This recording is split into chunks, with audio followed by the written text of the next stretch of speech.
X wants a paternity test after abandoning us, says one of our twins isn't his. All right, let me start this off by saying this whole situation with my ex, Alex, is a complete mess, and it's honestly been one thing after another since we split. Like, I thought things were rough when he left me while I was pregnant with the twins, but that was just the beginning. Now he's come up with the most ridiculous demand yet. He wants a paternity test for our youngest, Lila. And the reason? Apparently she doesn't look like him, so now he's convinced I cheated on him and that she's not his. Let me back up a bit and explain. Alex and I were together for a few years and things seemed fine until they weren't. When I got pregnant with the twins, Luke and Lila, he started pulling away.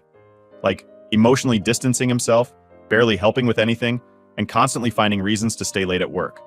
I should have seen the signs, but I was too busy dealing with the pregnancy and trying to keep everything together. By the time I was about 6 months along, he dropped the bomb. He was leaving. Just like that, he was gone. He didn't even stick around to see the birth. I had to do everything on my own, which was hard enough. Luke came out looking like a mini version of Alex, no denying that. But Lila, she's got darker hair, curls, and her features are a little different. She looks more like my grandmother, who was mixed race and white passing. I didn't think much of it at first. Babies can look all sorts of ways. But apparently, Alex, and more importantly, his new wife Fiona, are making a big deal out of it. Fiona, man, I could write a whole book on her. She's the woman Alex left me for, and from the moment she came into the picture, she's been trying to shove her way into my kids' lives, acting like she's their mother or something. The kids don't like her, which makes sense because, let's be real, who would like the woman your dad left your mom for? Fiona's always trying to get them to call her mama, and they flat out refuse. I don't even have to say anything. The kids are old enough to see through the BS. So, fast forward to now. The twins are 5, and suddenly Alex is hitting me up, saying Lila isn't his. At first, I thought it was a joke. Like, dude, she's your daughter. You were there. Well, not physically there, but you get what I mean. We were still married when she was born, and your name's on the birth certificate. But now, all of a sudden, because Fiona doesn't think Lila looks like him or Luke, he's pushing for a paternity test. Yeah, this is totally Fiona's doing, no doubt. What really pisses me off is that Alex never had a problem paying child support before. He's always done it, though I know it's not out of the goodness of his heart. It's more because he didn't want to get in trouble with the courts. But lately, he's been trying to cut down on the amount, claiming he's struggling financially. Uh-huh, sure. Maybe if he didn't blow all his money on his latest hobby, whatever expensive nonsense he's into now, he wouldn't have that issue. Anyway, I found out about this whole paternity thing from his sister Maggie before Alex even bothered to tell me. Maggie's been my ally in all this. She's the only one from Alex's side who still talks to me. She let me know that Alex and Fiona have been going around telling people that they want a paternity test for Lila, and that he's planning to stop paying child support if it turns out she's not his. She also let slip that they've been having money problems again, which I kind of already suspected because he stopped taking the kids on his weekends. He's claiming it's because he has to work overtime, but I know it's more than that. I confronted Alex about it, and his excuse was laughable. Lila doesn't look like me or you, he said. Like, dude, genetics are wild. Not every kid is going to be your clone. I even brought up my grandmother, but he didn't care. His mind is made up that I must have cheated on him, and now he's paying for another man's child. I told him straight up that if he wants a paternity test, he's going to have to take me to court. I'm not going to let him bully me into anything. I know he's just trying to weasel out of paying for his own kid, and I'm not here for it. He tried pulling the I can't afford court card, acting like I'm holding his money hostage by forcing him to pay for a kid that isn't his. Yeah, right. But it gets worse. After I told him to take me to court, he started blasting me all over Facebook. I don't follow him, but Maggie sent me screenshots. He's out there telling anyone who will listen that I tricked him into signing the birth certificate and that I'm forcing him to pay for a child that isn't his. I swear the man is delusional. He wasn't even at the hospital when Lila was born, but because we were still married, his name went on the certificate automatically. Now he's acting like I forged it or something. And of course, his Facebook rants have attracted a whole bunch of his idiot friends who think they know everything. One of them even had the nerve to message me, telling me I should just get the paternity test to clear my name and make things easier for Alex. Yeah, because I'm the one making things difficult here. Unbelievable. I've started ignoring his calls altogether. If he wants to talk to me, it has to be through text or email so I can have everything documented. I don't trust him not to twist things. I've learned my lesson after dealing with his crap for years. Plus, I'm pretty sure this whole thing isn't even about Lila not being his. It's about money. It's always about money with him. Fiona's probably in his ear telling him to cut his losses and stop paying child support. At this point, I'm so tired of dealing with his nonsense. He left when I was pregnant, barely sees the kids, and now he's trying to rewrite history by claiming one of them isn't his. It's pathetic, really. But if he thinks I'm going to roll over and let him off the hook, he's got another thing coming. I'll fight him on this. Court or no court. I'm not about to let him or Fiona push me around. They can spread all the lies they want, but I know the truth. And deep down, so does Alex. So yeah, that's where we're at. I guess now I just wait for him to either back off or take me to court. Honestly, I'm kind of hoping for the latter. Let's see him try to explain this whole mess in front of a judge. Alright, so things took a turn after that whole paternity test situation with Alex. I thought maybe, just maybe, after the way I shut him down in the last conversation, he'd cool off and think things through. I mean, logically, if I didn't cheat on him, and I didn't, there's no point dragging this mess out, right? But of course, Alex doesn't think logically. He thinks like a victim, and when he's backed into a corner, he lashes out. This time, he didn't come to me directly. Oh no, he's way too much of a coward for that. Instead, he and Fiona went on a full-blown smear campaign against me. It started small, like little jabs on social media, subtle things only people close to us would understand. But then, it escalated fast. He wasn't content with just dragging me online. He had to start bringing family into it. One day I got a call from his dad, Phil. Now, I actually like Phil. He's always been fair with me, even after the divorce. He's great with the kids and has never let Alex's drama get in the way of his relationship with them. So, when he called me, I figured it was just a normal check-in. I wasn't expecting him to be all worked up, practically yelling about the ridiculous stuff Alex had been saying about me to the family. Apparently, Alex had been going around telling everyone that I was cheating on him for the last 2 years of our marriage. 2 years. And not just with some random guy either. He said I had an affair with my former coworker, Steve. First of all, Steve is married with kids, and we were literally just coworkers. We barely even talked outside of work. Second, Alex left me, so this whole cheating thing he's claiming is just insane. Phil knew it was all nonsense, but Alex had been spreading this crap to everyone, including Phil's side of the family. So now, I had to do damage control with the in-laws, who were suddenly thinking there might be more to Alex's story than I was letting on. It's funny how quickly people are willing to believe the worst about you when they're not the ones directly involved. Some of them reached out to me, acting all concerned but really just fishing for more dirt. You know the type, the ones who pretend they care but just want something to gossip about. And then there was Fiona. Oh boy, she's really loving this. She's jumping in, backing up every word Alex says, acting like she's been in the picture longer than 5 minutes. I get that she doesn't like me. Obviously, we were never going to be friends. But this was a whole new level of petty. She even went so far as to tell people that I was trying to trap Alex by getting pregnant with the twins. Like, what? I didn't plan for him to leave me while I was pregnant. I didn't want any of this. But in her twisted mind, I guess it makes sense to blame me for everything that went wrong. To make things worse, Alex started posting cryptic updates on Facebook, the kind where he doesn't name names, but everyone knows who he's talking about. Stuff like, some people are finally getting exposed for who they really are, and can't wait for the truth to come out. He'd reply to comments from his friends like, "You'll see soon enough," with a bunch of winky face emojis. It was ridiculous, but I couldn't help but get pissed off every time someone sent me a screenshot. Then, out of nowhere, one of Alex's friends, who I barely know, messages me. He says something like, "Hey, you should really just get the paternity test, it'll shut everyone up." As if it's just that simple. I wanted to throw my phone across the room.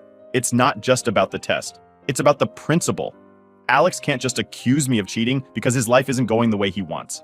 I don't owe him a damn thing, and I sure as hell don't owe Fiona any peace of mind. But this is where things got even crazier. Alex didn't just stop at talking crap about me and pushing for a paternity test. Oh no, he decided to take it up a notch and involve Luke and Lila in this mess. He didn't come to pick them up for his scheduled weekend, which wasn't surprising because he'd been flaking a lot lately. But when I called to ask what was going on, he actually had the nerve to tell me, "I'm not taking Lila until you prove she's mine." I was speechless for a second. He was really doing this? Punishing our daughter because of some stupid idea he got into his head? I told him straight up, "You don't get to pick and choose which kids you take based on your mood." But he didn't care. He doubled down, saying he wouldn't take her until the test was done. I lost it. I told him, "Fine, if you don't want to be a dad to Lila, you don't get to be a dad to Luke either." I'm not playing these games with him. I refuse to let him mess with the kids' heads like that, making them think they're only worthy of love if they meet some arbitrary standard he's set. If he's going to be in their lives, he's going to be in both of their lives. But Alex didn't take it seriously. He laughed it off and hung up on me. After that, I called Phil again, explained what happened, and like I expected, he He was furious with Alex. He said he'd talk to him, but I knew it wouldn't change much. Alex is stubborn, and once Fiona's got him convinced of something, there's no reasoning with him. The worst part? Luke started asking questions. He's only 5, but kids are smart. He could tell something was off when Alex didn't show up. He asked me why Daddy didn't want to see them, and I had to sit there and try to explain in the simplest way possible without making it sound like Alex was abandoning them. I told him that Daddy was busy, but we'd see him soon. But Luke didn't look convinced, and it broke my heart. I could already see the long-term damage this could do to the kids, and it made me hate Alex even more. All I ever wanted was for them to have a healthy relationship with their dad, and he's the one screwing it up because of his ego. Lila, thank God, is still too young to understand any of this, but I know the day will come when she asks why her dad acted the way he did. And what am I supposed to tell her? That her dad didn't want to see her because he thought she wasn't his? That's a conversation I never should have to have with my daughter. So now here we are. Alex is still holding this stupid paternity test over my head, and I'm just trying to keep things as normal as possible for the kids. It's exhausting. Every day feels like a new fight, and I'm just waiting for the next ridiculous stunt Alex and Fiona pull. But one thing's for sure, I'm not backing down. If he wants to take this to court, fine. But until then, he's not getting away with this crap. Update 1. Alright, so here's where things took a real turn. After Alex decided he wasn't going to see the kids until I agreed to a paternity test for Lila, I thought things couldn't get worse. I figured, okay, maybe he'll cool off, realize he's being a total idiot, and stop dragging the kids into this. But nah, Alex doesn't know how to just let things go. Instead of calming down, he went even further into crazy territory. Out of nowhere, I get a message from Maggie, Alex's sister. She's always been straight with me, and honestly, she's the only one from his family that's kept in contact after all this drama started. So Maggie texts me, saying that Alex and Fiona are planning to sue me for full custody of Luke. That's right, just Luke. Apparently they've decided that since Lila isn't his, they don't want anything to do with her. But Luke? Oh, he's definitely Alex's in their twisted logic. So they want him all to themselves. I swear, when I read that message, my brain just shut down for a second. I didn't even know what to think. How do you decide you're only going to fight for one of your kids? And how does that even make sense? But Alex is the king of terrible decisions, and I guess this one was no different.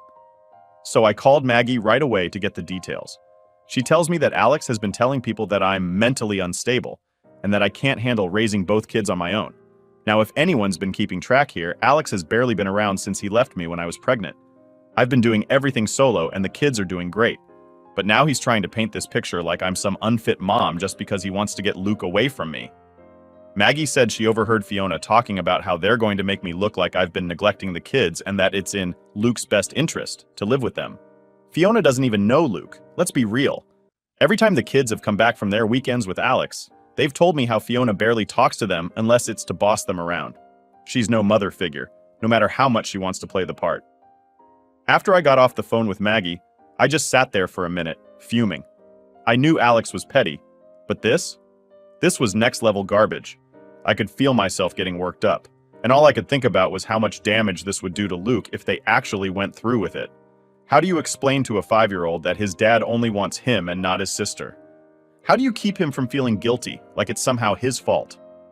I decided to take matters into my own hands. I wasn't going to sit around and wait for Alex to throw the first punch in this custody fight. I started documenting everything. I had already been keeping records of our conversations, but now I made sure to include every little detail. I even kept notes on the days he skipped his weekends with the kids. If he was going to play dirty, I was going to be ready. But before I could even get too far into preparing for this custody nonsense, Alex pulled another move. He showed up at my house. I kid you not. He just knocked on my door like we were still on speaking terms or something. The second I saw him standing there, I knew something was up. He had that smug, I'm about to stir up trouble look on his face. What do you want? I asked, already annoyed before he even opened his mouth. He didn't waste any time getting to the point. I'm here to talk about Luke, he said. We need to figure out a new arrangement because clearly you can't handle both kids. I could feel the anger bubbling up inside me, but I tried to stay calm. What are you talking about, Alex? I've been handling everything just fine. You're the one who can't even stick to your weekends. He smirked like he was enjoying every second of this. I think it's best for Luke to come live with me and Fiona full time.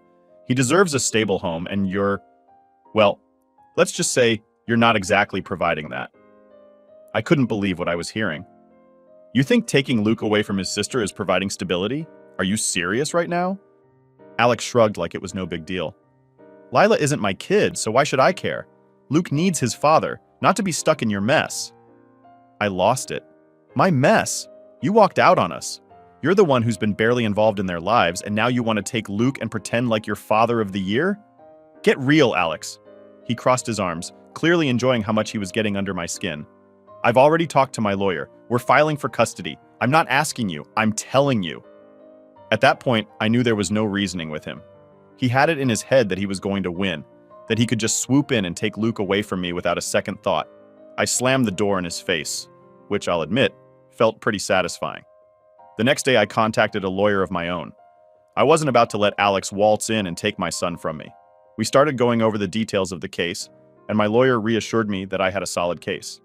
Alex's lack of involvement, his refusal to take Lila, and his attempt to use custody as a way to hurt me were all going to work against him. And guess what? The cherry on top?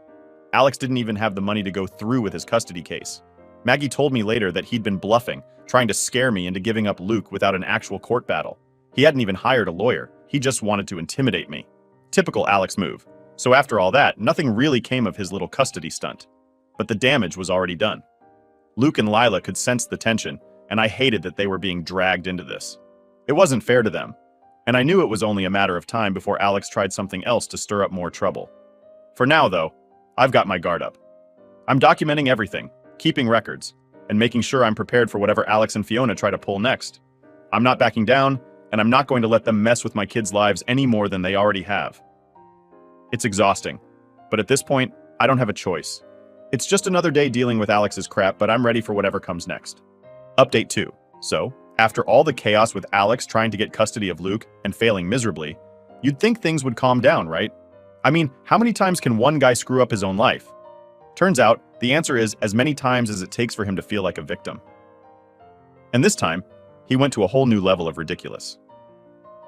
It started when Luke came home from a weekend with Alex and Fiona, and I could tell something was off right away. Normally, Luke is pretty talkative when he gets back, telling me about everything he did. Usually it's stuff like going to the park or playing video games. But this time he was quiet, almost like he was nervous or scared. I tried to ask him how the weekend was, but he just shrugged and said, "It was okay." That's when I knew something was up. Later that evening, when I was putting him to bed, I asked again, "Luke, is something bothering you? You've been really quiet today." And finally he opened up. He looked down at his blanket and mumbled, "Daddy said that Lila isn't my real sister." I swear I felt my heart drop. "What do you mean, Luke?" He glanced up at me with those big, innocent eyes and said, "He said that Lila doesn't belong in our family because she doesn't look like him." I could barely keep it together. Alex had actually told our 5-year-old son that his sister wasn't really his sister. The anger I felt in that moment was like nothing I'd ever experienced before. I had to take a deep breath because I didn't want to scare Luke, but inside I was ready to explode. "Luke," I said, trying to stay calm, "Lila is your sister. She's your twin. You both grew inside my belly at the same time. You'll always be family, no matter what anyone says." He nodded, but I could tell he was still confused. How could he not be? His own dad was planting doubts in his head, and it wasn't fair. It wasn't fair to Luke, and it definitely wasn't fair to Lila. After I got Luke settled down for the night, I sat on the couch, fuming. I knew I needed to confront Alex about this, but part of me was dreading it because I knew it was just going to be another fight. Still, I couldn't let him get away with filling our son's head with lies. I grabbed my phone and fired off a text to him. "We need to talk. What the hell did you tell Luke about Lila?" I didn't expect him to respond right away, but my phone buzzed almost immediately. Of course, he denied everything, saying, "I don't know what you're talking about. I didn't say anything like that." Classic Alex. Deny, deny, deny. I wasn't buying it, though. Luke had no reason to make something like that up. I told Alex as much, and all he could do was deflect, saying I was probably confusing Luke by treating Lila like his sister when everyone knows she's not. That was it for me. I called him, and when he picked up, I didn't even let him get a word in before I laid into him. "How dare you say something like that to our son? What kind of father tries to turn their kid against his own sister?" Alex tried to play it off, acting all casual like he wasn't doing something horribly manipulative. I was just telling him the truth. He's old enough to understand that Lila isn't really part of my family. I could barely contain my rage. "She's part of your family whether you like it or not. You're on her birth certificate. You've been paying child support for her since day one. Stop trying to mess with Luke's head just because you don't want to face reality. He started to argue back, but I cut him off. You're not taking Luke or Lila until you stop this. I'm done with you trying to poison them against each other. That shut him up for a second. But then he pulled his usual victim act. Oh, so now you're going to keep the kids from me? Nice. Real mature. I wasn't going to let him twist things around. No, I'm not keeping them from you. I'm protecting them from your nonsense. If you can't be a decent father to both of them, then you don't deserve to see either of them. He hung up on me after that, which was fine. I wasn't in the mood to listen to more of his excuses anyway, but I knew this wasn't over. Alex wasn't the type to just drop something, and I had a feeling he'd come back with something even worse. Sure enough, the next weekend rolled around, and Alex didn't show up to pick up the kids. I wasn't surprised, but it still hurt, especially for Luke. He had been excited to see his dad, even after what happened, because he's 5 and doesn't fully understand what's going on. But when I had to tell him that Daddy wasn't coming, the look on his face nearly broke me. He just stared at me for a second, then nodded like he was trying to act tough. "It's okay, Mommy," he said, but I could see the disappointment in his eyes. That night, I sat down and wrote out everything that had happened. I knew I needed to have this all documented in case Alex tried to pull some legal stunt again. I wasn't going to let him get away with this, but I also needed to be smart about it. I couldn't just fly off the handle every time he did something awful, even though I really, really wanted to. The next week, Alex finally texted me, acting like nothing had happened. "Can I pick up Luke this weekend?" he wrote, not even mentioning Lila. I didn't even hesitate before replying. "You pick up both of them, or none of them. I'm not playing your games." Of course, that set him off, and he tried to argue that he wasn't ready to deal with Lila until the paternity test was done, but I stood my ground. You don't get to decide when you're ready to be a father. You either are, or you're not. I could tell by his response that he wasn't happy with my ultimatum, but at this point, I didn't care. I wasn't going to let him keep pulling this crap. If he didn't want to step up and be a dad to both of his kids, then I was perfectly fine handling things on my own. I'd been doing it since day one anyway. So here we are. I haven't heard from Alex in a few days, which is actually kind of a relief. But I know this isn't the end of it. He'll be back with some new plan, some new excuse, but I'll be ready. I'm done letting him mess with my kids' lives, and I'm definitely not letting him get away with treating Lila like she doesn't belong. We're a family, all 3 of us, and nothing Alex says or does is going to change that. Update 3. Alright, so here we are. After everything that's gone down, you'd think Alex would finally get the hint and just stop with his nonsense, right? But no, that's not how he works. Just when I thought he couldn't go any lower, he finds a way to surprise me. I should have known better by now. This time, though, he really crossed a line. It started with another text from Maggie. By now, she's my go-to for all the dirt on Alex, and honestly, she's probably the only person in his life who still has a shred of common sense. So when I got a message from her on a random Tuesday afternoon, I knew it wasn't going to be good. She told me Alex and Fiona were planning something big, something legal. Apparently, they were gearing up to file for full custody again, but this time they were going to claim I was unfit to raise the kids. Now, I know I've said this before, but seriously, Alex barely sees his kids. Fiona has no relationship with them other than trying to play pretend mom when it suits her. And now, they're going to try to take the kids away from me by claiming I'm the unfit one? I couldn't help but laugh at the irony, but at the same time, I was furious. This wasn't just some petty Facebook rant or a no-show on a weekend. They were going after my ability to take care of my kids. My kids. I wasted no time. I got in touch with my lawyer right away, explaining everything Maggie had told me. Luckily, I'd been keeping records of all Alex's ridiculous behavior, from the skipped weekends to the stuff he'd said about Lila not being his. My lawyer reassured me that I was in a solid position, but it still felt like a punch to the gut. No matter how strong my case was, the fact that I had to fight for my right to keep my kids just made me sick. The next couple of days were a blur of meetings with my lawyer, gathering more documentation, and trying to act like everything was normal for Luke and Lila. I didn't want them to feel the tension, even though it was eating me up inside. Every time I looked at them, I felt this overwhelming sense of protectiveness, like I needed to shield them from whatever storm Alex was about to bring. Then, it happened. Alex filed the paperwork for the custody case, claiming I was emotionally unstable and unable to provide a stable home environment. I read through the papers, and the lies were just piling on top of each other. He had the nerve to say that I'd been alienating the kids from him and that I was using them as pawns to hurt him. Yeah, because I'm the one who's been skipping weekends and refusing to take both kids. Unreal. My lawyer was confident, but I wasn't feeling so sure. Courts can be unpredictable, and the thought of losing even partial custody of my kids was terrifying. I knew I had to stay strong, though, because if I showed even a crack, Alex would use it against me. A few weeks later, we had our first court date. Walking into that courtroom, I felt like I was about to throw up. Alex was there, of course, looking smug as ever, like he already won. Fiona was sitting next to him, all dressed up like she was going to some fancy event, not a custody hearing. The way they were acting, you'd think they were the perfect family, just trying to rescue poor Luke from his terrible mother. But then, something happened that I wasn't expecting. As we went through the process, Alex's lies started to unravel. My lawyer did an amazing job presenting all the evidence we had, showing how inconsistent Alex's involvement in the kids' lives had been. The texts, the emails, the missed weekends, it was all laid out in front of the judge. And as the hearing went on, I could see Alex's confidence fading. Fiona, too. She started fidgeting, like she knew they were losing. The turning point came when the judge asked Alex why he wasn't fighting for both Luke and Lila. That was the moment everything fell apart for him. He tried to give some half-baked answer about how he didn't believe Lila was his, and that it wasn't worth fighting for a child that might not be his. The judge didn't buy it. She asked if he had taken a paternity test, and when Alex admitted he hadn't, it was game over. The judge didn't hold back. She practically tore into him, telling him that being a father isn't something you pick and choose based on convenience. If he was going to fight for custody of one child, he should be fighting for both. His whole argument fell apart right there.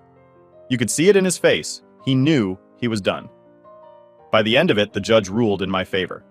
Not only did Alex's attempt to get full custody fail, but the judge also ordered him to continue paying child support for both Luke and Lila. It was a huge relief, but I didn't feel like celebrating. This whole thing had been exhausting, and I knew it wasn't really over. Alex would probably come up with some new scheme eventually. That's just who he is. After the hearing, Alex and Fiona left the courtroom without saying a word to me, which was fine by me. I didn't want to talk to them anyway. I just wanted to get home and hug my kids, knowing that they were staying with me where they belonged. When I got back home, I sat down with Luke and Lila and just let out a big sigh of relief. I didn't tell them the details of what had happened. I didn't want to drag them into the mess any more than they already were.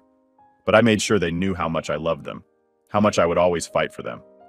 So that's where things stand now. Alex is out of tricks for the moment, but I'm not naive enough to think he's done. He'll probably come up with some new angle in a few months, but I'm ready for him. I've learned the hard way that being a parent means always being prepared for the unexpected, especially when you're dealing with someone as toxic as Alex. But no matter what he throws at me next, I'm not backing down. These are my kids, and I'm going to do whatever it takes to keep them safe from his mess.